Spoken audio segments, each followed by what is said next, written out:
Namaskaram to all Atmas and Namaskaram to my Atma Guru.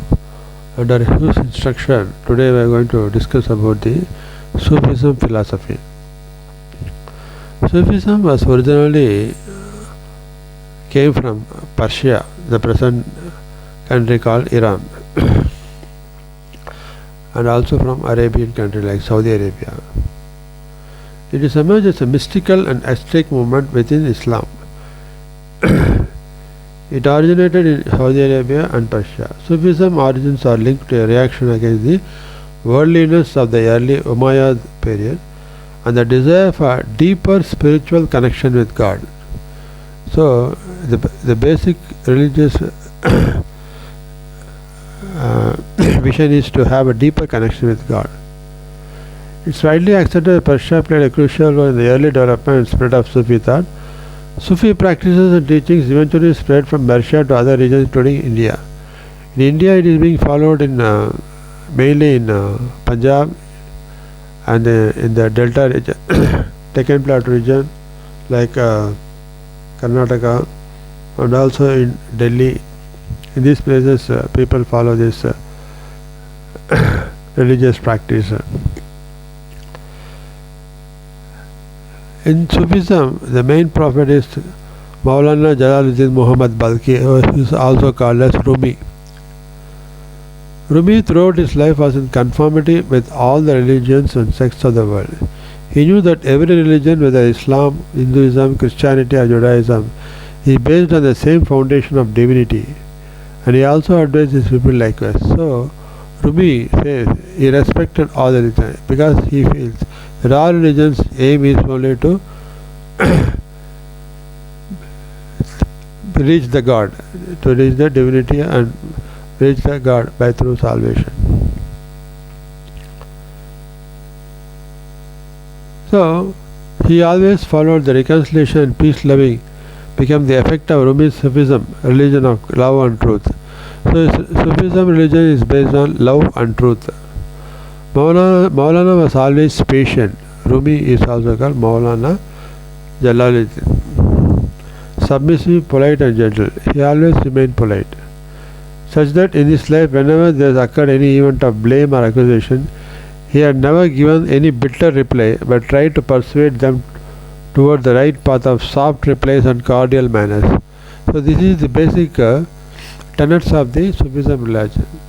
So how one has to lead a life is explained by Rumi by his own actions. So one should not, if anybody says bitterly, you should not reflect back in the bitter way. It says the right path of soft replies and cordial manners one has to behave. They should remain calm. They should remain patient, submissive, polite and gentle at all times, he says. So, once a Christian monk, knowing the depth of knowledge and politeness of Rumi, came and when he met him, immediately prostrated before Rumi. On seeing the monk prostrating before me, Rumi immediately prostrated before the monk.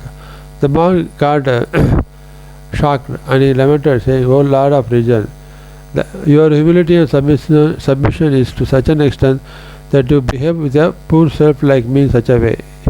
So, you are such a great person, you have behaved like that." For that Maulana said, "Whomsoever God favors with wealth, beauty, honor and kingship, he gives abundantly of his wealth.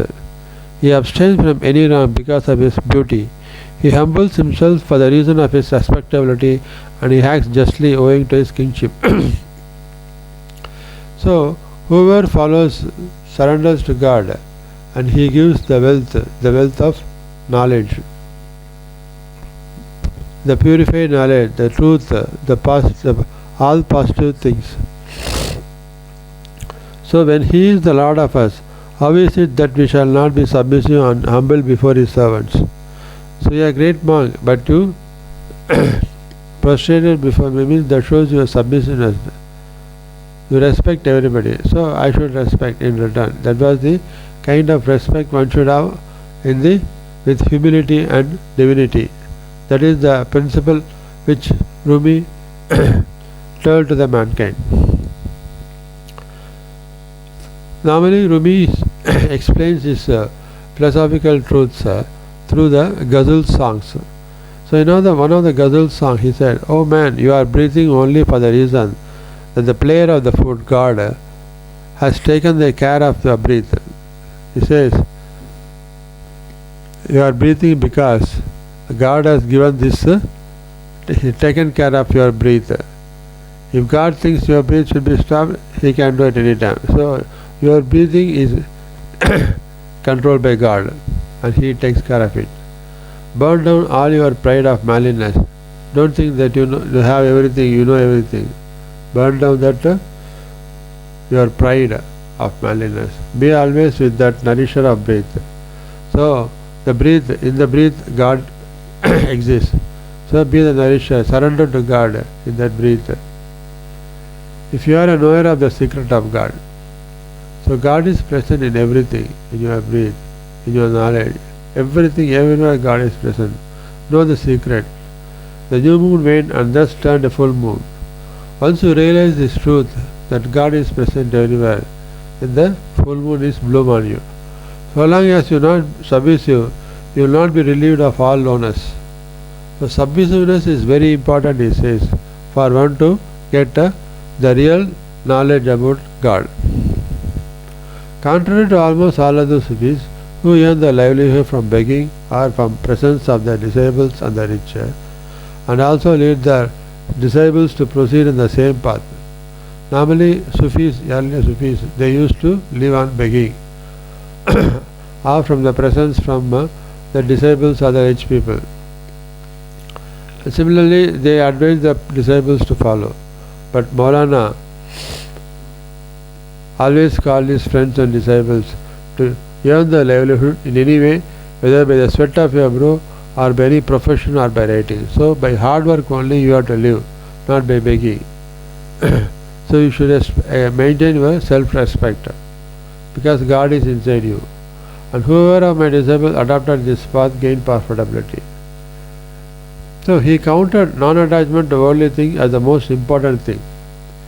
So just as in Bhagavad Gita, here also Rumi propounded that non-attachment to worldly things as the most important thing. But for this he did never ordain to refrain from connections of the material world. But non-attachment does not mean that you have to be cut off from the world. So he did not ordain to refrain people from the connections of the world, material world. That he counted as one of the perfect paths for the attainment of control of passions and the avoidance of attachment to material or physical world.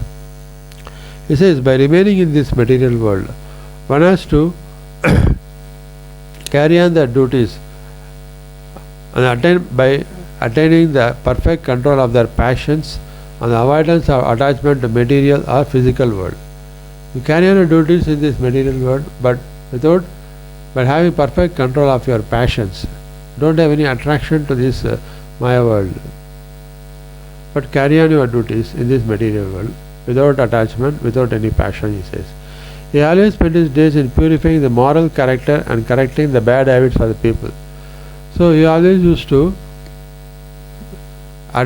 give his teachings in purifying the moral character of the people and correcting the bad habits, and made effort for the attainment of that object only. And always he forced to focus people not to go in the bad path, always take them in the righteous path. He used to call every sect and religion to turn towards the unity of God and its realization after giving up all oppositions. So he never says each people, whomsoever religion they follow, but all religions should aim to turn towards the unity of God. Vasudeva Kutumbakam, unity of God and its realization. So everyone should aim, irrespective of whatever religion they follow, all should come together to attain the unity of God and its God realization. After giving up all opposition means whatever the bad vices in that, one has to remove it and move towards the divinity. This is what Rumi explained in his Sufism philosophy. So let us see in depth in next future sessions. Thank you.